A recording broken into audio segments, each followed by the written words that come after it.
রান্না করছি কচু শাক। এখন রান্না করব। কচুগুলি সব শাকগুলি সব সিদ্ধ করে নিয়েছি। সিদ্ধ করে এখন এই যে গরম অনেক, তো যে কচুটা নিয়ে আসছে কালকে, তো 2টা কচু বোধ হয় এখানে, তো টুকরো টুকরো করে নিয়ে এসেছে। আনাম কচুটা তুলতে পারলাম না, তো এই যে কাটা হচ্ছে কচু, এই যে কাটা হচ্ছে কচু। তো সেই কচু আমাদের ঘরে সবাই কচু শাক খেতে পছন্দ করে। তো এটা যখন রান্না হবে তখন দেখি ভিডিও করতে পারি কি না। সাথে কচু শাকের সাথে বাজারও আইড় মাছ, বড় বড় ট্যাংরা মাছ, এটাকে গোলসা বলে, আরও বড়গুলি গোলসা বলে, কিন্তু এখনকার মানুষ এটাকেই গোলসা বলে। চিংড়ি মাছ, শিং মাছ। তো এখন আমার কোটার পালা, আমি এখন মাছ কুটতে থাকবো। দিয়ে দিচ্ছি রসুন, যেহেতু কচু, আমরা তো কচুতে আমরা কিন্তু মানে চিনি খাই, তো চিংড়ি মাছ দিয়ে আজকে কচু রান্না করব। খালি হলেও আমরা কালিজিরা দেই, এবং এমনি কালিজিরা দিলে কচুতে গ্রান করে। তো হচ্ছে একের পর এক দিয়ে দিচ্ছি পেঁয়াজ। রসুনটা একটু ভাজা ভাজা হওয়ার পর একটু পেঁয়াজটা দিয়ে দিলাম চিংড়ি মাছ।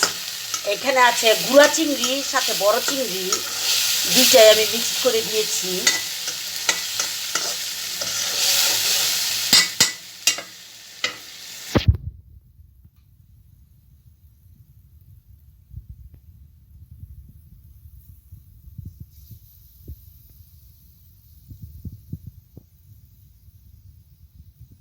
এখন ভালো করে চিংড়ি মাছটা কষিয়ে নিচ্ছি। কষিয়ে নেওয়ার পর হচ্ছে আমি কচু দিয়ে দিব।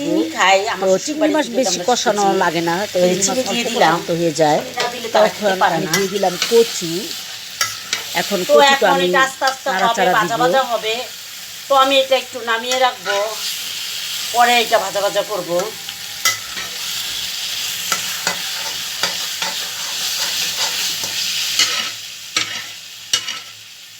কচু শাকে কিন্তু অনেক রক্ত পরিষ্কার করে এবং রক্ত হয় কচু শাকেও। তো আপনারা বেশি বেশি কচু শাক খাবেন।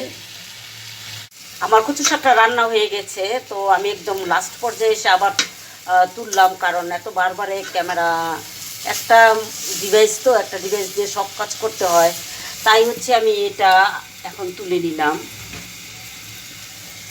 দেখেন কি রৌদ্র উঠেছে, কি রোদ পড়েছে দেখেছেন রান্নাঘরে।